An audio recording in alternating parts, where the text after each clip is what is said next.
Under the dim, golden glow of Buckingham Palace's grand hallway, the night had been meant to unfold as countless others had before, quiet, dignified, insulated from the relentless roar of the outside world. The king had just returned from a long day of engagements, the kind that required endless smiles, rehearsed handshakes, and polite but empty conversation. There had been no hint of the storm about to strike. Yet somewhere in the sprawling maze of London's buzzing nightlife and global internet traffic, a single photograph was already circulating, whispered about in private chats, teased by cryptic social media posts, and poised to explode into a scandal that would pierce the heart of the monarchy. It wasn't the kind of image the palace could explain away with a formal statement or a shrug. It was intimate, unguarded, and devastatingly personal. Those who first saw it inside the palace did not speak above a whisper. They didn't need to. The look in their eyes, the disbelief, the fear, spoke volumes. Someone had captured Queen Camilla in a moment that could never be passed off as staged, a moment that shattered the veneer of royal composure. And it was about to reach every screen, every living room, every headline in the world. Before we continue, please hit the like button, subscribe to the channel, and turn on the notification bell for updates. The first phone call came in quietly, just after 9 p.m. A senior aide, pale and tense, delivered the news in clipped, hesitant sentences to the king's private secretary. The photograph had already hit a small but influential online forum, and a tabloid known for paying handsomely for explosive stories was preparing to release it to millions. The private secretary's response was immediate and cold. Lock down all palace communications, halt outgoing messages, and prepare an emergency strategy meeting. But even as orders were barked and secure lines opened, the image was spreading too quickly.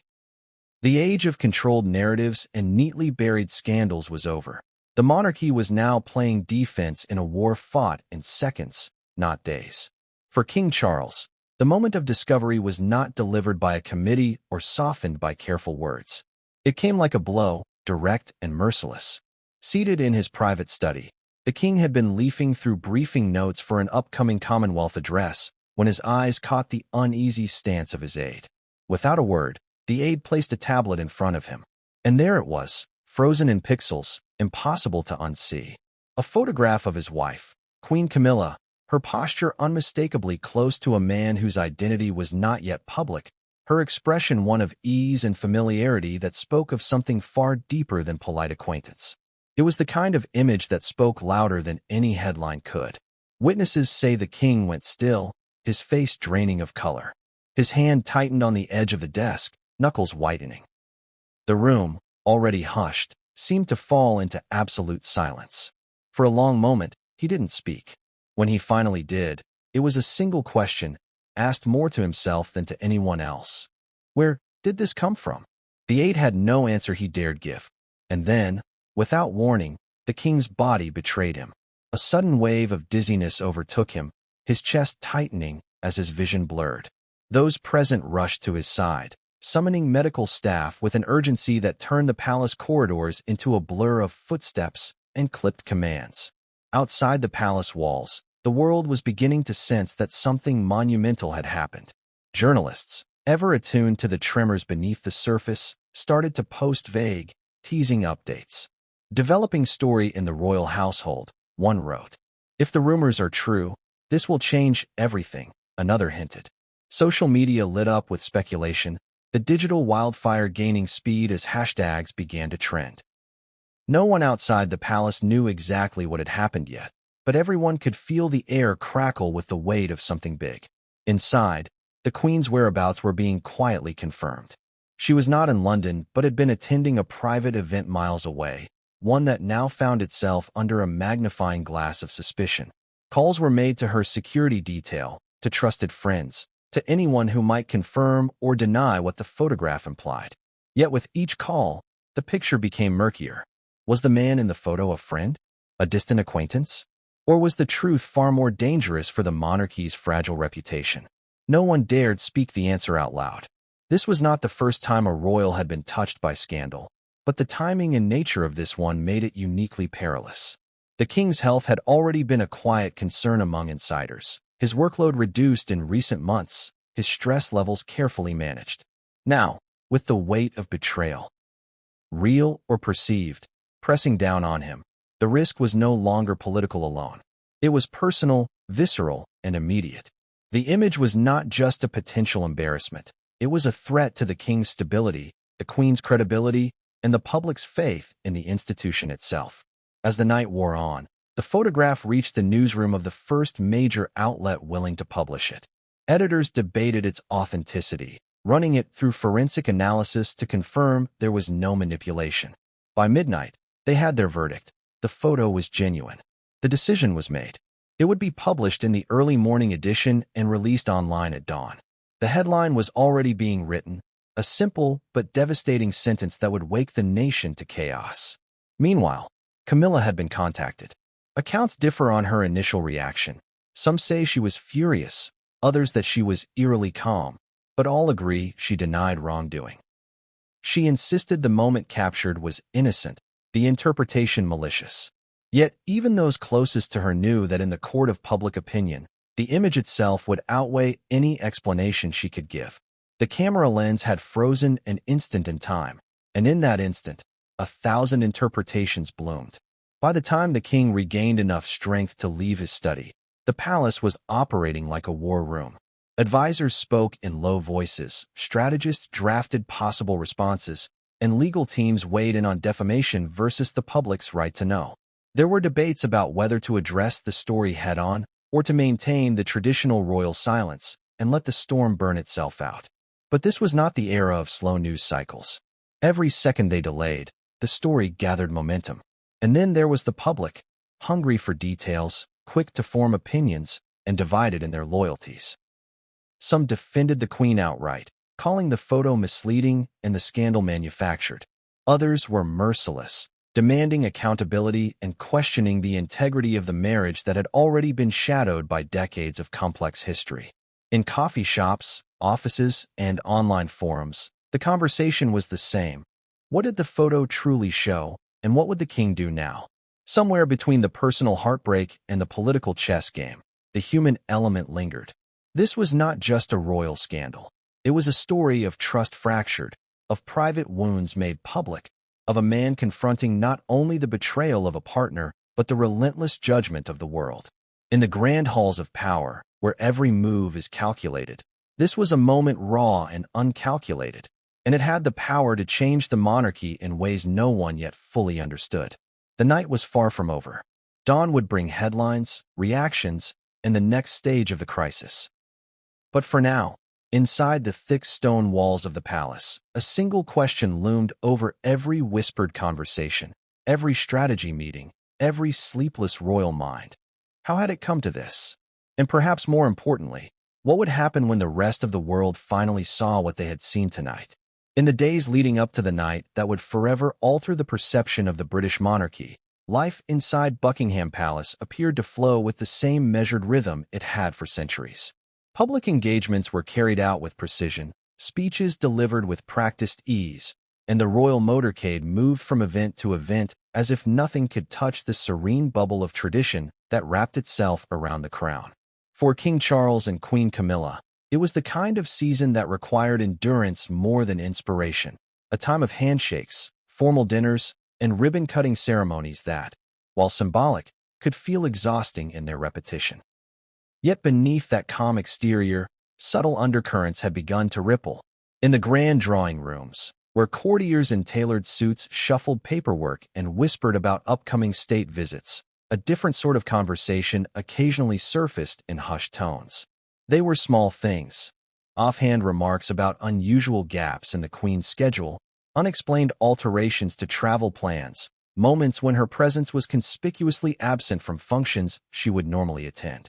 These were not accusations, not even real suspicions, just quiet acknowledgments that something in the carefully orchestrated calendar of the monarchy had shifted.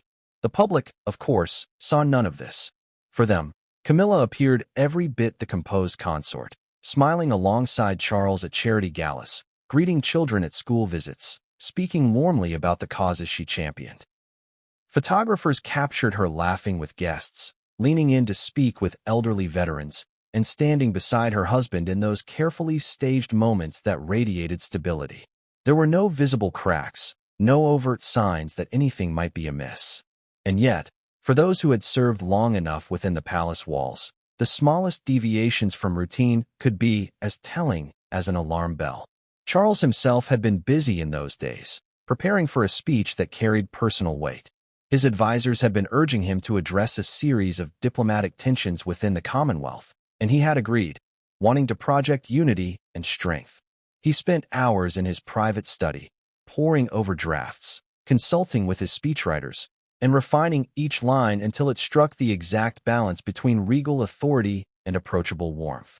Camilla, for her part, seemed supportive, at least outwardly, offering the occasional suggestion and sitting with him during quiet evenings.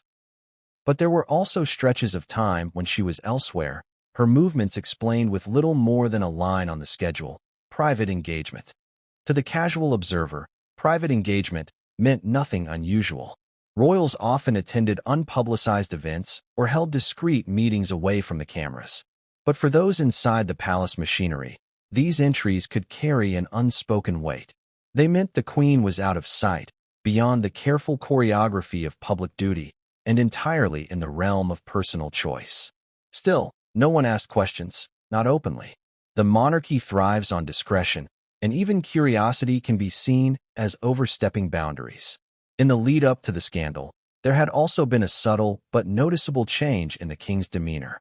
While still committed to his public responsibilities, he appeared more fatigued, more prone to pausing mid-sentence in conversation as though momentarily lost in thought. His private staff chalked it up to the toll of age and the relentless demands of the crown.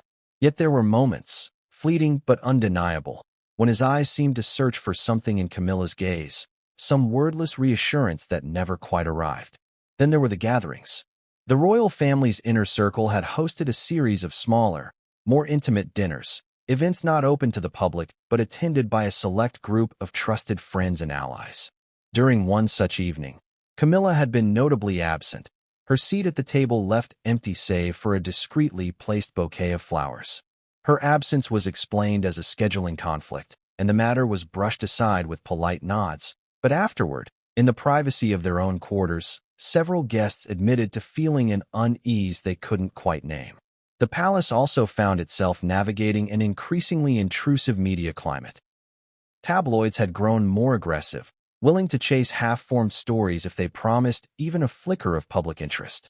Royal aides were used to fielding speculative calls, but lately, some of the inquiries had struck closer to home. There were questions about the Queen's solo appearances, about the people she was seen conversing with at certain events, about her travel arrangements when she was not accompanied by Charles. Each time, the communications team issued the same polite, firm responses: Her Majesty's schedule remains full and committed to her duties. It was the kind of answer that satisfied no one but gave away nothing.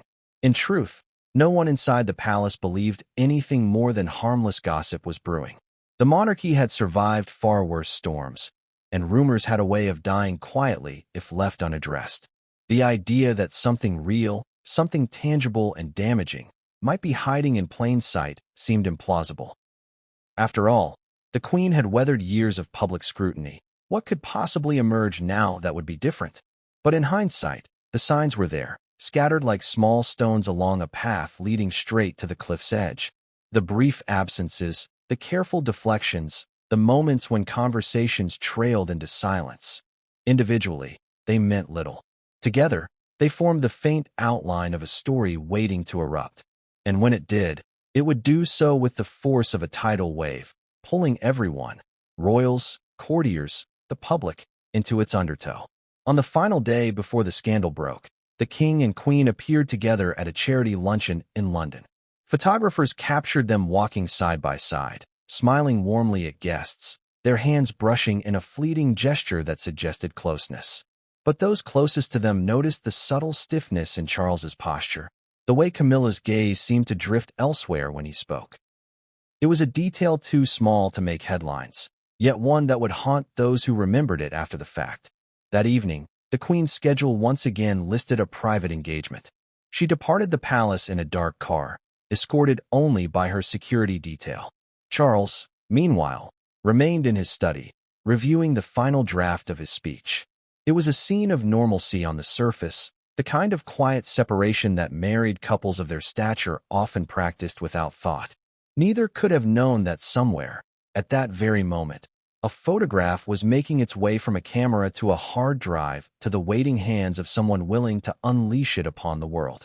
In the calm before the storm, the palace glowed with its usual grandeur, its gilded ceilings and polished floors reflecting centuries of stability. Outside, the city moved on with its restless pace, unaware that the monarchy stood on the edge of a scandal that would ignite headlines, divide public opinion, and push the royal family into one of the most intense crises of the modern era. For now, the quiet remained. But the air was already thick with the scent of something coming, something that would not be stopped. It began not with a scream, nor with a headline, but with the quiet click of a mouse in a dimly lit room far from Buckingham Palace. Somewhere, an editor was staring at an image on a high-resolution monitor, his eyes narrowing as he leaned closer, checking the contours, the lighting, the sharpness. On his desk lay a small stack of papers, contracts, confidentiality agreements, and a printout of a bank transfer receipt. The photograph in front of him was no ordinary picture. It was, in the world of tabloid journalism, the kind of find that could pay a journalist's bills for years and sink a royal reputation in a matter of hours. In the image, Queen Camilla was captured in a moment of startling intimacy, leaning toward a man whose identity, at that point, was unknown. There was a hand resting on hers, a shared gaze, and a closeness that could not be dismissed as the warmth of a casual encounter. The background was a low-lit, wood-paneled setting, something between a private club and an exclusive dinner venue. Nothing about the composition felt accidental.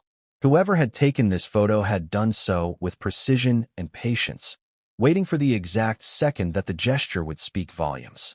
The origins of the photograph were murky.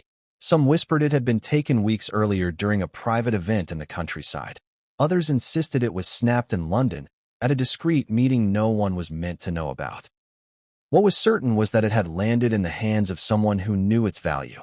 The first approach to sell it was made through an encrypted email to a mid-tier gossip outlet, carefully worded, anonymous, and accompanied by a heavily watermarked copy of the image. Within an hour, that outlet had passed it to a larger, more aggressive tabloid with deeper pockets and fewer scruples. By mid-afternoon, word had reached the desk of a senior photo editor at one of the most notorious papers in Britain. He had seen countless celebrity scandals cross his desk, but even he paused at the sight of this one. There was no mistaking the Queen's face, no shadow or blur to cast doubt. This was as clean as an image could be, crisp enough to enlarge without losing detail, damning enough to make even the most hardened editor think twice. The decision to buy it was made almost instantly, but it came with a caveat. Before running it, the paper would need absolute certainty it wasn't manipulated. The verification process was swift and clinical. Digital forensic specialists ran the image through analysis software, checking pixel clusters, lighting angles, and metadata. The verdict came back with brutal clarity, authentic. The timestamp matched the Queen's known absence from a public schedule, and the location, though still unnamed, was verified as a private venue known to host high-profile guests under strict confidentiality. The photo seller was paid a sum large enough to make most people disappear for a very long time. Inside the palace, the storm was still invisible. The king was in meetings. Camilla was attending an event out of the city. Courtiers busied themselves with the usual daily grind, drafting letters, confirming guest lists, smoothing over minor diplomatic hiccups. But in the newsroom of that tabloid, there was a current of electric excitement.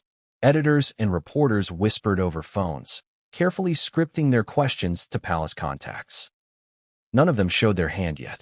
The goal was to keep the palace off balance, to make them react after the story was already out. As the evening approached, small hints began to leak. A reporter known for his royal coverage posted a cryptic tweet. "If you thought the crown's troubles had peaked this year, think again. Tomorrow's headlines will be historic." It was enough to set social media ablaze with speculation. Theories bloomed. Was it about Harry and Meghan, another political misstep, a health scare? No one guessed the truth, but the tone of anticipation was shifting. The quiet before the revelation was taking on a charged, expectant hum. Back in the newsroom, the The publication team debated whether to release the story in the dead of night or at first light. Night drops caught people off guard, but morning releases hit harder. They dominated radio, television, and online feeds for the entire day. In the end, they chose dawn. At 6 a.m., the image would appear on the paper's website, splashed across its front page in print, accompanied by a headline sharp enough to slice through the fog of royal mystique. But the photo didn't wait for its official debut to cause damage. Late that night, a low-resolution copy slipped out into a private WhatsApp group used by celebrity journalists. One member, perhaps careless or perhaps calculating, forwarded it to a friend. That friend sent it to another. Within 2 hours, it had crossed into the shadowy world of online forums and semi-private Twitter circles, where rumor thrives in the absence of fact. Even without the full context or clarity, the image was damning. Some dismissed it as a fake, others swore it was real. Every denial or deflection only fed the frenzy. When the palace's communications team first saw the image, it was already too late to contain it. A junior aide, scrolling through her phone during a late shift, froze at the sight of Camilla's unmistakable profile beside the unknown man. She forwarded it to her superior, who called the head of communications. Within minutes, the photo was on the desk of the king's private secretary. The secretary's response was as swift as it was grim. Wake the king. Accounts vary on what happened next, but what is clear is that the moment the king's eyes landed on the image, something in him shifted. Witnesses describe a stillness, a long pause in which he seemed to absorb the weight of what he was seeing. For a man who had spent decades under the unblinking gaze of the press, who had endured scandals of his own in the public arena, this was different. This was an image that pierced the armor of experience, that cut past the layers of public duty and straight into the private, human core. For Camilla, the knowledge of the leak arrived in the form of a phone call from a close aide. She was reportedly in the back seat of a car, heading back from her engagement, when she was told the image had surfaced. Her first reaction was one of disbelief, followed quickly by anger, not at the content of the photo, but at the breach of privacy. She insisted the moment had been misinterpreted, that the man was an old friend, that the closeness was nothing more than warmth in a public setting. But in the digital age, explanation often comes too late. By the time midnight struck, both the king and queen knew the next day would bring a reckoning. There were no illusions about how the press would handle it, nor about how the public would react. The palace could attempt to frame the narrative, but the image itself would do most of the talking. In the long, sleepless hours before dawn, the photograph seemed to hover like a specter over the palace, a silent, damning truth, waiting to be unleashed. The photo that changed everything was no longer just a piece of evidence. It was a symbol, a weapon, and the opening shot of a scandal that would ripple far beyond the gilded gates of Buckingham Palace. And as the city slept, its power only grew, fed by the inevitability that come morning, the world would see what the king and queen had already seen, and nothing would ever be the same. The first ripples inside Buckingham Palace were almost imperceptible, like the faint tremor before an earthquake. It began with an unusual flurry of footsteps in corridors that were normally calm after dusk. Aides, dressed in dark suits, moved with clipped urgency, their eyes fixed straight ahead, avoiding conversation. In the royal press office, the air had shifted from routine to crisis in a matter of minutes. The image, now confirmed to be genuine, was no longer confined to newsroom desktops. It had begun seeping into digital corners the palace could not reach, and within those walls, the realization was setting in. Control had been lost. By dawn, the whispers had begun in earnest. The palace operates on an unspoken code, one in which servants and courtiers alike know more than they ever say. But that morning, even the most disciplined staff found themselves exchanging hurried, half-finished sentences when backs were turned. "Have you seen it?" murmured one attendant to another as they passed in the hallway. "It's real," came the reply, eyes darting to make sure no one overheard. Those who had not yet laid eyes on the image spoke as though they had, piecing together fragments of description passed along in private corners of the building. The royal household is a tightly woven network, and information, whether true, distorted, or entirely false, travels quickly through it. Junior aides who handled correspondence had heard from senior staff in the press office, who in turn had been briefed directly by the king's private secretary. The story moved like a shadow through the palace. A photograph of Queen Camilla, unmistakable, in the company of a man whose identity was still being confirmed. It was intimate enough to spark outrage, undeniable enough to shatter the carefully managed calm of royal life. In the private apartments, the atmosphere was heavier still. The king had slept little after the initial shock, his rest broken by the echo of the image burned into his mind. Those closest to him described him as quiet, withdrawn, answering questions in short, measured tones. A doctor had been on hand through the night after his collapse, ensuring that no lasting harm had been done, but the toll was written plainly on his face. For a man accustomed to weathering storms with a public smile, the blow had landed deep. Camilla, meanwhile, was in her own quarters. She had returned late and gone directly into a closed-door meeting with her closest aide and a member of her security team. Those in the vicinity caught only muffled voices, but the tone was unmistakably sharp. At one point, her voice rose just enough to be heard. "They've twisted it. They'll twist everything." Whether she was speaking to herself or her staff, no one could say, but the words lingered in the minds of those who heard them. The palace kitchens, often the center of informal chatter, were unusually subdued. Staff kept their voices low, casting wary glances toward the doors as if the walls themselves might be listening. Even the senior butlers, who had seen decades of royal drama unfold, carried themselves with a somber gravity. A scandal of this magnitude was different from the whispers of political missteps or minor family disputes. This was personal, an attack not only on reputation but on the fabric of the royal marriage. Mid-morning brought the first formal meeting. In one of the smaller conference rooms, a group of senior aides, press officers, and advisors gathered around a polished oak table. The mood was tense, the air thick with unspoken questions. The king did not attend. Instead, his private secretary sat at the head, flanked by the head of communications and the chief of security. A large envelope sat in the center of the table, containing the printed copy of the photograph. No one spoke for several seconds after it was placed down. The head of communications was the first to break the silence. "It's going public," she said flatly. "If it's not already." She gestured to the envelope but did not open it.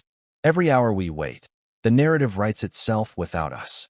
The chief of security spoke next, outlining steps being taken to identify the source of the leak, though the tone of his voice suggested little optimism. Whoever had taken the photograph had done so with planning and discretion. Tracing them would not be simple. Debate followed over the palace's next move. Some argued for a preemptive statement, one that could frame the image as innocent before the public fully formed its opinion. Others urged silence, warning that addressing it directly would only magnify its impact. A third faction floated the possibility of legal action against any outlet that published it, though even they admitted that once it was online, legal threats could not erase it. Outside that meeting room, the whispers grew louder. In the royal stables, grooms spoke of overhearing guards discussing something explosive about to break. In the administrative offices, secretaries exchanged knowing glances as they answered phones that rang more often than usual. Even the guards posted at the palace gates, accustomed to stoic stillness, found themselves fielding curious remarks from delivery drivers who had caught wind of the morning's online chatter. The king's children were not spared from the tide of rumor. It is said that Prince William received a discreet briefing early in the day, his expression hardening as the details were laid out. Prince Harry, though far from the palace, was reportedly informed by a member of his own staff in California. Reactions differed. William's was controlled but cold, Harry's tinged with frustration at yet another royal scandal that would inevitably draw his name into the headlines. As the day wore on, the palace became a pressure chamber. Every knock at a door, every phone ringing in a side office seemed to carry the weight of impending disaster. Those with access to the image could not unsee it, and those without it seemed even more desperate for details. The photograph itself became almost mythical inside the walls, a single, frozen moment capable of shaking centuries of tradition. By late afternoon, the whispers had reached a fever pitch. It was no longer a question of whether the public would see the image, but when. And within the palace, that knowledge settled over every corridor, every gilded room, like a storm cloud that could not be dispersed.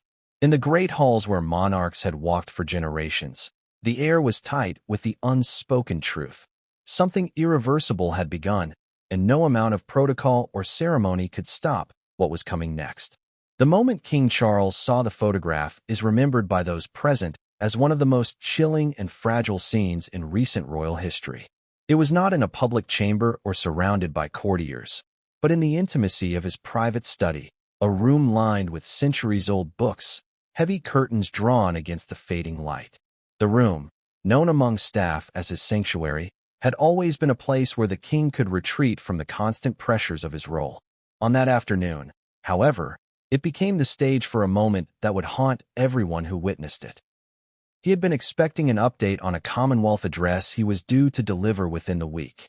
Instead, his private secretary entered, accompanied by the head of communications and a senior aide who carried a sealed envelope. Their expressions gave away more than words could. The king looked up from his desk, sensing something was wrong long before the envelope was opened. The aide placed a tablet before him, unlocking the screen and pulling up the now infamous image. For a brief moment, the only sound in the room was the soft ticking of the antique clock on the mantelpiece. Charles leaned forward slowly, his eyes narrowing as they took in the details.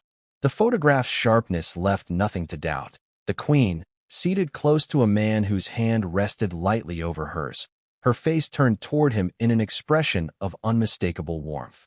The king's breathing grew shallow, his lips pressing into a tight line as if holding back an instinctive reaction. Those present said his gaze lingered on the image far longer than expected, as though each second added a new layer of weight to its meaning. When he finally looked up, his voice was quieter than usual, almost hoarse. He asked one question, simple and devastating. Where did this come from? No one could provide a definitive answer, only that the source remained under investigation and that multiple outlets were already preparing to publish. He did not respond. Instead, he sat back in his chair, closing his eyes for a moment. That was when it happened. At first, it was subtle, a faint tremor in his hands as they rested on the arm of the chair. Then a pallor spread across his face, draining away what little color remained. His breathing quickened, his posture slackened, and he reached instinctively for the edge of the desk, as though anchoring himself against an invisible pull. The private secretary rose quickly, moving to his side just as the king's head dipped forward. His shoulders slumped, and the tablet slid from his grip onto the desk with a muted thud. The call for medical assistance was immediate and urgent. Within moments, palace medics, stationed on-site precisely for emergencies, were in the room, checking his pulse and speaking to him in calm, firm tones. The king's eyes fluttered open, but his focus seemed distant, as if the world around him had blurred. He was helped gently from his chair onto a nearby sofa, where he sat hunched forward, one hand pressed against his chest. The medical team worked quickly, checking his blood pressure, his oxygen levels, and ensuring there were no immediate signs of something more dangerous than shock. News of his collapse spread through the inner palace almost instantly. Staff in adjacent rooms saw the medics moving with purposeful haste, and whispers began before anyone had the chance to control them. "The king's not well," murmured one attendant in passing to another. "Something's happened in the study." For those who had been present in the room, the severity of the moment was obvious. This was not a faint brought on by fatigue alone, but by the sheer emotional impact of what he had just seen. Even as he began to recover physically, the weight on his mind was unmistakable. He sat quietly, responding only in brief nods as the medics asked their questions. Once reassured that his vital signs were stabilizing, they recommended he rest and avoid any immediate stress. That suggestion was met with a faint, almost bitter smile. How could such a thing be possible now? The image, burned into his mind, was not something he could simply set aside. As the evening light dimmed outside, the king was escorted to his private quarters, accompanied by 2 senior aides and a physician who insisted on remaining close for the next several hours. The corridors they passed through were quieter than usual, yet every person they encountered, guards, attendants, secretaries, could not help but glance at him with barely concealed concern. In the palace, the health of the monarch is both a private matter and a public crisis, and this incident blurred the line between the two. Camilla, still away from the palace at that hour, had been informed of the collapse by phone. Accounts differ on her reaction. Some say she was alarmed. Others claim her voice was steady, almost detached. What is certain is that she did not return immediately, citing commitments she could not abruptly abandon without raising questions. This choice, whether pragmatic or deliberate, would later become a subject of intense speculation both inside and outside the palace walls. In the hours following the incident, the king's schedule was quietly cleared. Calls were postponed, briefings canceled, and even a planned dinner with foreign dignitaries was discreetly rescheduled. For the public, the explanation given would be one of necessary rest after a busy schedule. Behind closed doors, however, those who had seen him collapse understood it was far more than exhaustion. The image had struck at something personal, deep, and painfully human. A crack in the armor of a man who had spent decades learning how to withstand public scrutiny. By nightfall, the king had regained enough strength to speak with his private secretary again. His tone was measured but carried an undercurrent of resolve. He asked for every detail they had on the photograph's origins, the man in the image, and the timeline of its leak. He wanted names, locations, and every possible lead. The shock had not faded, but it had given way to a simmering determination. This was no longer about avoiding scandal. It was about confronting it head-on, even as his own health hung in the balance. Yet those closest to him could see that the physical recovery was only the first step. The emotional wound, cut open by a single image, would take far longer to heal, if it ever did. And as he retired for the night, his thoughts were said to be consumed by two questions that no aide, no advisor, and no amount of palace protocol could answer. How much of what he saw was true? And if it was, what would become of the crown when the truth reached the world outside? The investigation into the origins of the photograph began almost as soon as King Charles was settled under the watchful care of palace medics. Orders were issued quietly but firmly. Trace the leak, identify the source, and do it before the image hit the front pages. In the high-ceilinged security office buried deep in the palace, screens lit up with activity as the Royal Protection Unit and a select team from the government's cybercrime division converged to begin the task. For all its traditions and ceremonial splendor, the monarchy had been forced in recent years to embrace the realities of the digital battlefield, and now every skill they had cultivated would be tested. The first step was to confirm the photograph's chain of custody. They started with the version that had reached the palace, the copy shown to the king and senior staff, and compared it with the lower-quality images already circulating online. Metadata analysis became the cornerstone of the early work, with technicians examining embedded timestamps, GPS data, and device signatures. The problem was that whoever had taken the photograph had either disabled geotagging or scrubbed the file clean. There was no convenient breadcrumb leading back to a specific camera or phone. Parallel to the digital trail, a human intelligence approach was set in motion. A list was drawn up of every engagement and private event Queen Camilla had attended in the last 3 months, narrowing focus to occasions where photography was either officially prohibited or heavily restricted. The photograph's setting, a warm, amber-lit interior with carved wooden paneling, became a vital clue. Cross-referencing event venues with that description yielded a short list of discrete private clubs, heritage estates, and closed-door charity dinners where she had been present. Interviews began quietly, under the guise of routine follow-up on security protocols. Palace security officers, skilled in reading microexpressions, noted every hesitation, every too careful choice of words from those questioned. Staff members who had been present at suspect events were asked about seating arrangements, lighting conditions, and whether they had noticed any individuals taking photographs without the usual clearance. A few recalled seeing people with phones in hand at inappropriate moments, but none could recall a face that matched the mysterious man in the image. Meanwhile, the communications team was tasked with discreetly monitoring the media landscape. Certain journalists, those with a history of breaking sensitive royal stories, were watched closely for signs of preparation. Late-night activity on their social feeds, unusual calls to palace switchboards, and uncharacteristically short responses to official inquiries all suggested that multiple outlets already had the photograph, each biding their time for maximum impact. Within 24 hours, a critical piece of intelligence emerged. An encrypted file had been sent from an IP address linked to a private club in London known for hosting influential figures in politics, media, and finance. While the address itself was not conclusive proof, it placed the origin of the photograph within an environment that matched the visual details of the image.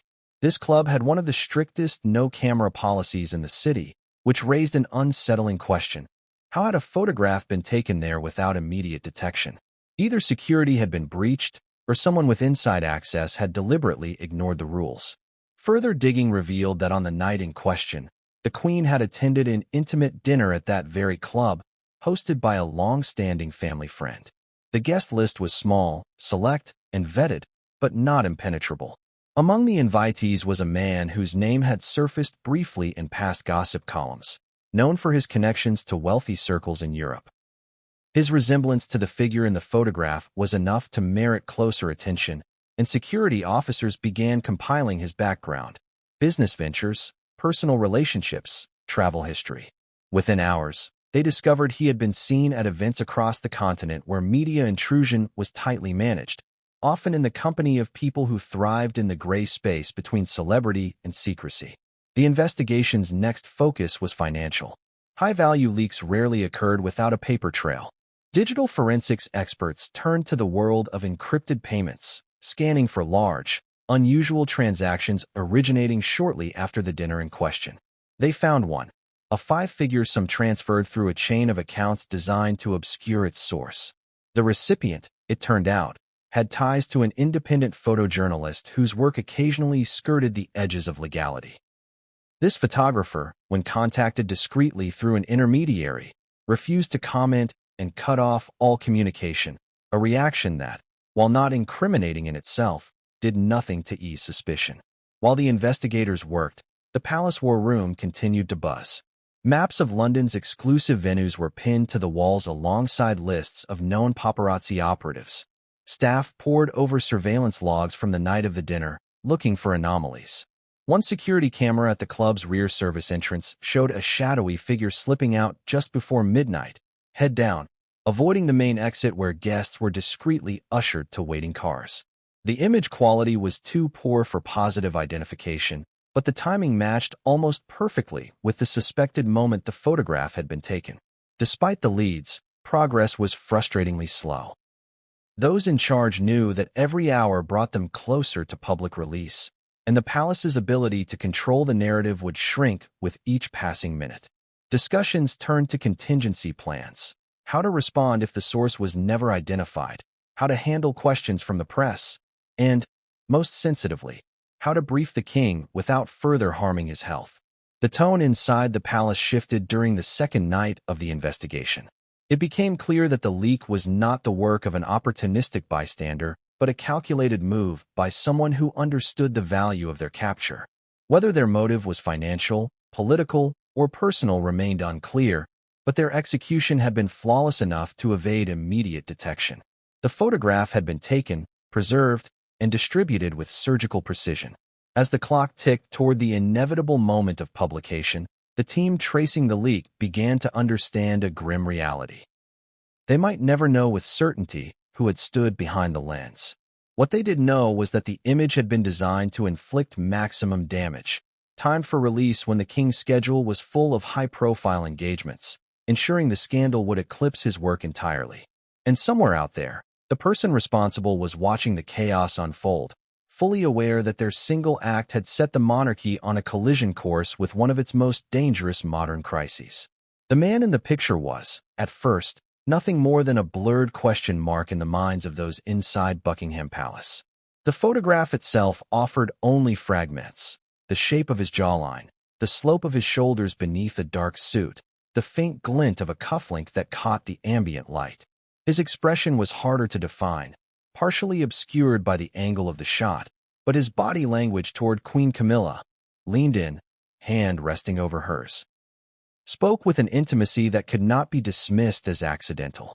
It was the kind of gesture that, when frozen in time, suggested familiarity, perhaps even history. Identifying him became a priority that rivaled even tracing the leak. In matters of royal scandal, names matter as much as images, and without one, speculation breeds freely. The investigation team began by isolating every visible detail from the image. His hair was dark, streaked faintly with gray at the temples. The suit was tailored but not bespoke to a Seville rose signature, which suggested wealth without the ostentation of a man seeking to advertise it. His watch, partly visible under his sleeve, was a limited edition from a Swiss maker whose pieces were produced in runs of less than 100, a detail that would prove useful. The first major lead came from cross-referencing these visual clues with photographs from the private dinner where the image was believed to have been taken. Though no official photographer had been present, one of the guests had posted a heavily filtered group shot to a private social media account. Enlarging the image revealed a man seated 2 places down from Camilla at the long oak table, his profile and posture matching the figure in the leaked photo. The palace team, working with discreet government contacts, quickly matched him to a name, Henri Duffert. Henri Duffert was not a stranger to the upper echelons of European society. A Franco-Belgian financier in his late 50s, he had made his fortune in luxury real estate and private equity. His business dealings were as polished as his manners, and his address book included names from international politics, the art world, and old aristocratic families. He was known to be charming, urbane, and discreet, a man who could move through high society without leaving a trace in the press. This discretion made his presence in such a scandal all the more startling. The connection between Duffert and Camilla stretched back at least 2 decades. They had first met at a charity event in Paris, where he was a major donor and she was attending in support of a literacy initiative.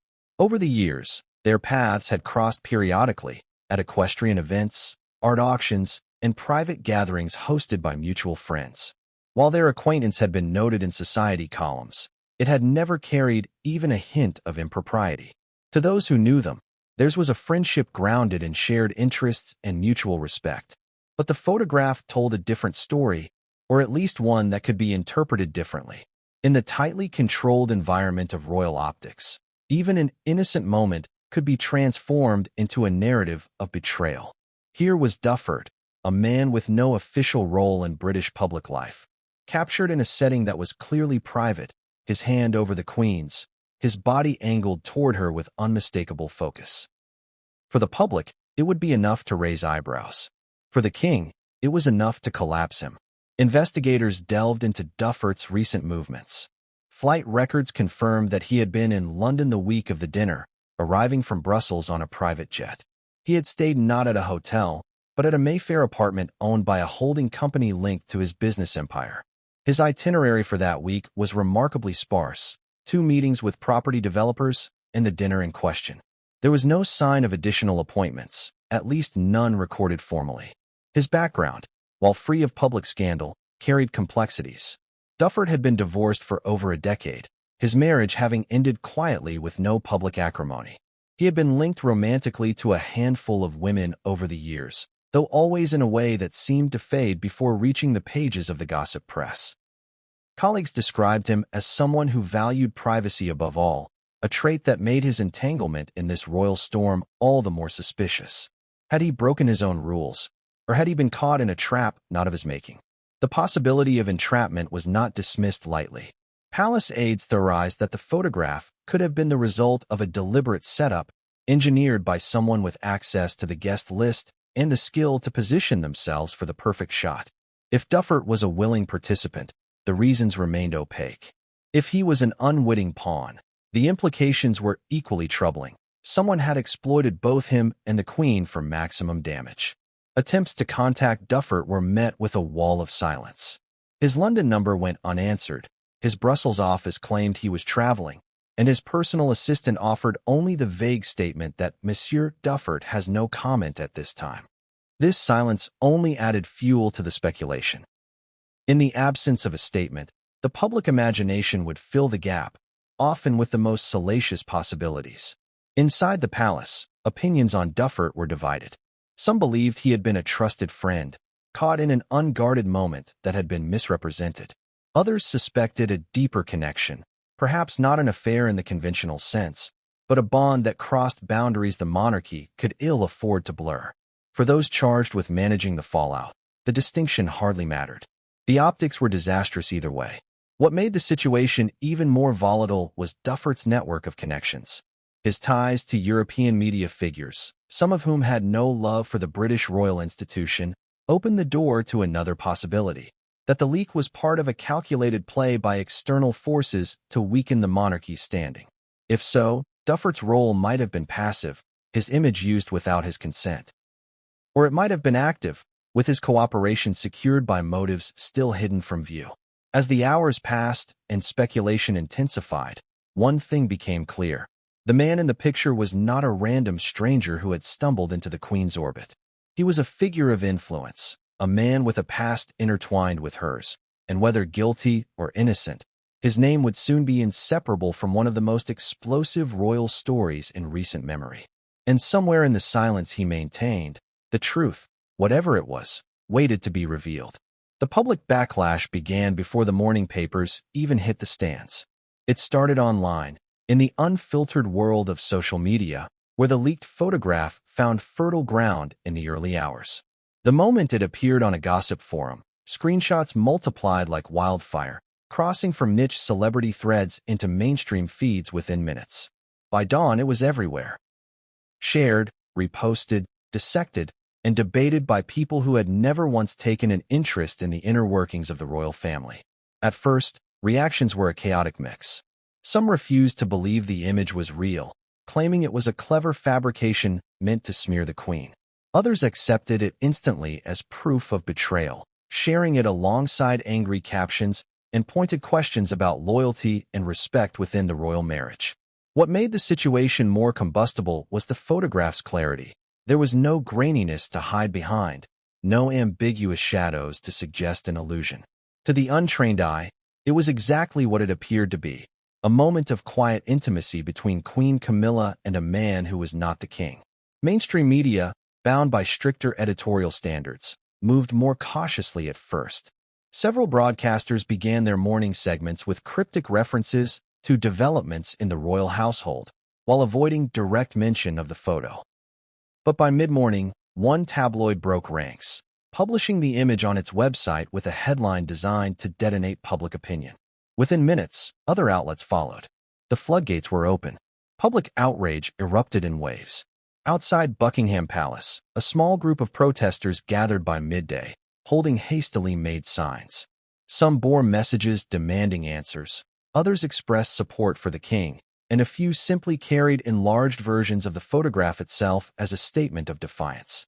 Passers-by stopped to take photos, further feeding the cycle of circulation. Television crews soon arrived, broadcasting live from the gates as they interviewed anyone willing to give their opinion. The backlash was not confined to London. Across the country, talk radio lines lit up with callers eager to share their feelings. Some spoke in tones of disappointment, lamenting that the monarchy, already under strain, had been dealt another blow from within.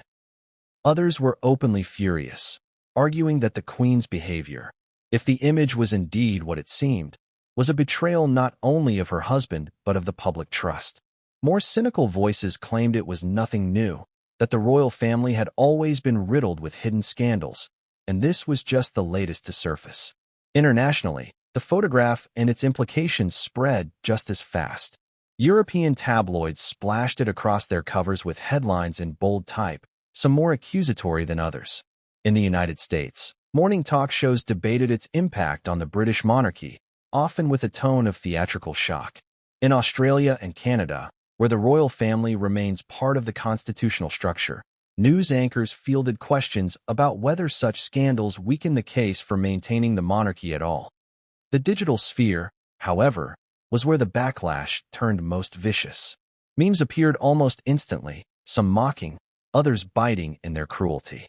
Hashtags calling for Camilla's removal from her role began trending, alongside tags expressing solidarity with the king. Threads speculating about the man in the picture attracted thousands of comments, many repeating unverified claims or inventing new ones altogether. In a world where perception can be as damaging as reality, the narrative was spiraling beyond the palace's control. What made the situation particularly dangerous for the monarchy was the timing. The king had recently been working to bolster public confidence through a series of well-received appearances and initiatives. This scandal cut directly into that momentum, replacing images of him shaking hands with schoolchildren and delivering speeches with the frozen moment of his wife in another man's company. Even those who were indifferent to the monarchy felt compelled to weigh in, adding to the noise and ensuring the story stayed alive in public consciousness. For Camilla personally, the backlash was immediate and unforgiving. Her official social media accounts, usually a space for curated photos and polite comments, were inundated with messages ranging from demands for explanation to outright insults. Public engagements scheduled for the week ahead were quietly postponed or altered to avoid direct confrontation with crowds. Yet the absence of her presence in public life only added to speculation, with critics accusing her of hiding and supporters urging her to come forward and address the situation. For the king, the public reaction was a double-edged sword. While many expressed sympathy for him, framing him as the wronged party, that sympathy was intertwined with pity, a sentiment no monarch welcomes. Public pity can erode the image of strength and stability that the crown depends on. Advisors inside the palace understood this and began strategizing not only how to address the scandal, but also how to present the king in a way that restored dignity and authority in the eyes of the nation. The backlash was also felt among the wider royal family. Other members, even those far removed from day-to-day palace life, found themselves fielding awkward questions during public appearances. Friends and allies of the monarchy in political and diplomatic circles privately expressed concern about the long-term implications. If the monarchy appeared fractured or distracted by internal strife, it could weaken its ability to act as a unifying symbol at home and abroad. Perhaps the most telling sign of the backlash's depth was its persistence. In an age when news cycles move at breakneck speed, most stories are eclipsed within days. Yet the photograph refused to fade. Each time a new theory emerged about the setting, the timing, or the man involved, it reignited discussion. Every small development, from an unscheduled change in Camilla's diary to a subtle shift in the king's demeanor during an engagement, was interpreted through the lens of the scandal. By the end of the first week, it was clear the public backlash was not going to burn out quickly. It had embedded itself into the broader conversation about the monarchy's relevance, morality, and future. And in that conversation, the photograph was no longer just an image. It had become a symbol, one that represented both the fragility of personal relationships and the precarious position of an institution built on the perception of unity and honor. Behind the gilded doors and thick stone walls of the royal residences, the atmosphere after the photograph's release shifted from tense to combustible. It was one thing for the palace machinery to deal with press scrutiny and public outrage. It was another entirely when the reactions of the king's own family began to unfold in private. Inside those spaces, stripped of ceremonial language and formalities, the conversations were sharper, the emotions rawer, and the divisions far more visible. Prince William was the first senior member of the family to be officially briefed. The call came early in the morning from one of his most trusted aides, delivered in the clipped, careful tone reserved for matters of high sensitivity. The words were chosen to limit shock, but even so, when the description of the image and its context was given, there was an audible pause on the other end of the line. Those close to him say his initial reaction was a cold, controlled silence followed by a series of direct questions. When exactly was this taken? Who else has it? Has my father seen it? The answers were as troubling as the photograph itself. When William arrived at Clarence House later that day to see his father, he found a man who, though upright and formally dressed, carried the heaviness of someone who had been dealt a personal wound. Their conversation, held privately in the king's study, was said to have lasted nearly an hour. William's tone was firm, focused on damage control rather than emotional comfort. His priority, according to those who overheard fragments through the closed door, was to contain the scandal before it destabilized the monarchy's immediate public duties. But underneath the professionalism, there was an unmistakable thread of anger, not only at the Queen's alleged actions, but at the avoidable nature of the situation. Prince Harry's reaction came from thousands of miles away, yet it carried a force of its own. In California, his staff relayed the news alongside a copy of the image. His reported response was a frustrated outburst, a mix of disbelief and weary recognition. Those in his circle said he saw the scandal as yet another chapter in the monarchy's long history of personal crises playing out under public scrutiny, but he also feared the inevitable twist. Somehow, his own name would be drawn into the conversation, no matter how tangentially. His relationship with Camilla had always been distant, and in interviews over the years, he had been candid about his complicated feelings toward her. This incident, if anything, hardened that distance. Princess Anne, the king's sister, handled the news with her characteristic bluntness. Summoned to an in-person briefing at Buckingham Palace, she listened in silence as the situation was outlined, her expression betraying neither shock nor sympathy. When the briefing ended, she reportedly spoke only one sentence: "We have no room for mistakes like this." It was a statement less about personal betrayal and more about the institution's vulnerability to public scandal. And had always been the most duty-driven of the king's siblings, and her focus was on shielding the monarchy's operational stability. She advised against any hasty public defense of Camilla, warning that overreach could worsen the optics. Privately, the younger generation of royals, Beatrice, Eugenie, Zara, and others, traded messages and calls with each other. For some, the story was almost surreal. For others, it was deeply troubling. Eugenie, known to have a warmer rapport with Camilla, was said to be conflicted, torn between loyalty to her and loyalty to the king. Beatrice, on the other hand, reportedly expressed outright disbelief, suggesting the photo could be misleading or taken out of context. These differences in opinion reflected the broader fractures within the family, fractures the public rarely saw, but which shaped how information flowed internally. Even the queen consort's own children from her first marriage were swept into the private fallout. Her son, Tom Parker Bowles, was said to have taken the news with quiet fury, more concerned with the invasion of his mother's privacy than the allegations themselves. Laura Lopez, her daughter, kept her response guarded, choosing to remain out of sight and make no public comment. Their silence, while intended to de-escalate, was interpreted by some as a tacit acknowledgement of the scandal's seriousness. The king's private courtyards and reception rooms became spaces for tense, fragmented meetings. There were no large family gatherings to address the crisis together. Instead, small clusters of royals met behind closed doors, each with their own advisors, forming opinions and strategies that did not always align. The tone of these meetings often reflected the long-standing interpersonal dynamics. Alliances and old grievances resurfaced under the strain of the scandal. One particularly telling moment came when William and Anne crossed paths in the palace hallway after separate meetings with the king. Witnesses recalled their exchange being brief but laden with meaning. William, his voice low, said something about protecting his father at all costs, and, in her characteristically brisk tone, replied, "Protect the crown first." That difference in emphasis summed up the underlying divide: personal loyalty versus institutional preservation.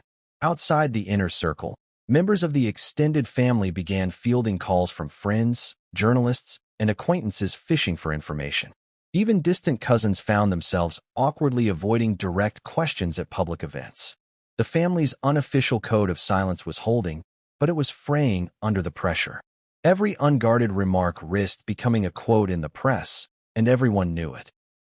What united them all, regardless of their personal stance, was the recognition that this was not a scandal that could be quietly managed into oblivion.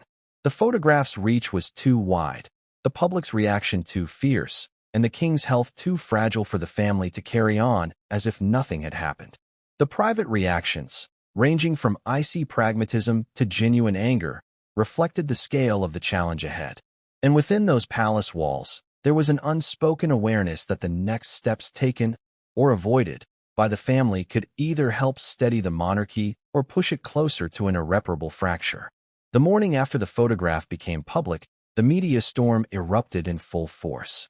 What had begun as a trickle of speculative headlines was now a relentless torrent of coverage, stretching from the most aggressive British tabloids to international broadsheets that normally treated the monarchy with a certain diplomatic restraint. Every television channel, radio broadcast, and online platform seemed to be spinning its own version of the story, feeding an insatiable public appetite for details. In newsrooms across the country, editors were dispatching reporters to every possible source. old acquaintances of Henri Duffert, staff at the private club where the photograph was taken, former palace employees willing to speak for a fee. In London, the sight of satellite trucks lining the streets outside Buckingham Palace became almost as familiar as the palace gates themselves. Correspondents set up live positions within view of the grand facade, their voices pitched with urgency as they described the most damaging personal scandal to face the monarchy in years. The visual was always the same, the palace looming in the background, the reporter in the foreground, and a constant churn of speculation dressed as analysis. Even journalists who had previously covered the royals with decorum now leaned into the language of intrigue and betrayal. Morning talk shows treated the story like a cultural event. Guests ranged from royal commentators with decades of experience to pop culture pundits who spoke in soundbites designed for social media. Some focused on the historical context, dredging up past royal scandals for comparison. Others were unashamedly sensational, reading the body language in the photograph like fortune tellers interpreting an omen. The image was analyzed, magnified, cropped, and re-examined on screen so many times it became burned into the collective mind of the audience. In contrast, the palace itself maintained an impenetrable silence. No statement was issued, no press conference scheduled, no official acknowledgement that the photograph even existed. Inside the communications department, this was a deliberate strategy. Senior advisors argued that engaging with the story would only validate it further and create additional openings for questions they could not or would not answer. Their goal was to let the frenzy run its course without giving it fresh oxygen. This approach was grounded in tradition. The monarchy had survived previous crises by holding firm to the principle that dignity lay in restraint. But in the age of 24-hour news and social media, restraint could easily be reframed as weakness. The longer the palace remained silent, the more commentators speculated about the reasons for that silence. Was it because they had no defense? Was the king too unwell to respond? Was Camilla refusing to cooperate with any narrative the advisors tried to build? The absence of answers allowed every theory, no matter how far-fetched, to flourish unchecked. The palace press office found itself in a difficult position. Journalists they had worked with for years were calling daily, some several times a day, demanding updates. These were not the kind of inquiries that could be ignored without consequence. Maintaining professional relationships with the media was part of the palace's long-term survival strategy. And yet, every carefully worded non-response seemed only to irritate the press further. No comment was interpreted as stonewalling. "We do not discuss private matters" was met with accusations of hypocrisy, given the monarchy's willingness to share personal moments when it suited their image. Behind the scenes, the communications team debated whether to release a single, tightly controlled statement. Some argued it should focus on the king's well-being, framing the incident as a distraction from his ongoing public duties. Others insisted that any mention of the photograph would be a strategic error, turning it into an official matter rather than a passing controversy. These arguments grew heated, with some senior staff pointing out that the media storm showed no signs of abating, and silence was beginning to damage public confidence not only in Camilla but in the institution as a whole. Meanwhile, the media was not content to simply run the image and speculate.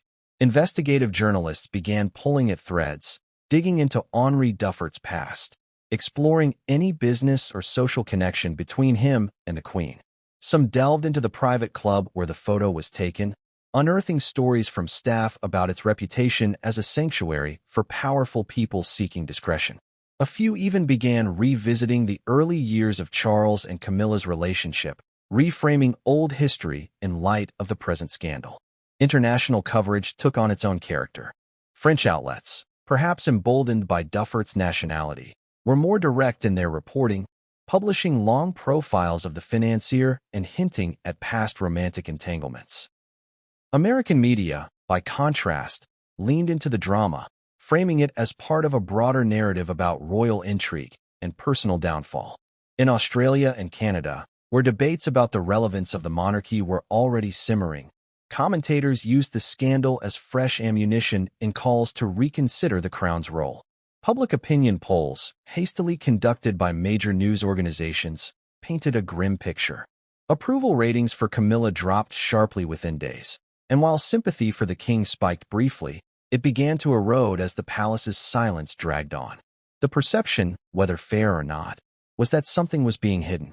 In the court of public opinion, mystery often invites suspicion, and suspicion quickly hardens into belief.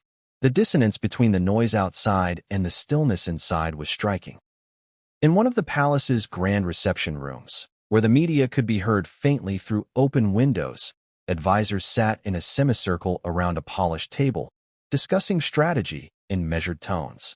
They were surrounded by centuries-old portraits of monarchs who had faced their own crises, each painted in the calm dignity the current situation seemed to defy. But no matter how deliberate their composure, they could not escape the reality that the world beyond the palace gates was talking, and their silence was only making that world talk louder. In this standoff between the media's hunger and the palace's refusal to feed it, each side was locked into its role. The press would not stop until there was a new development, and the palace would not break its silence unless it was forced. The question lingering in every conversation, both inside the palace and in the newsrooms, was the same. Who would make the first move, and what would happen when they did?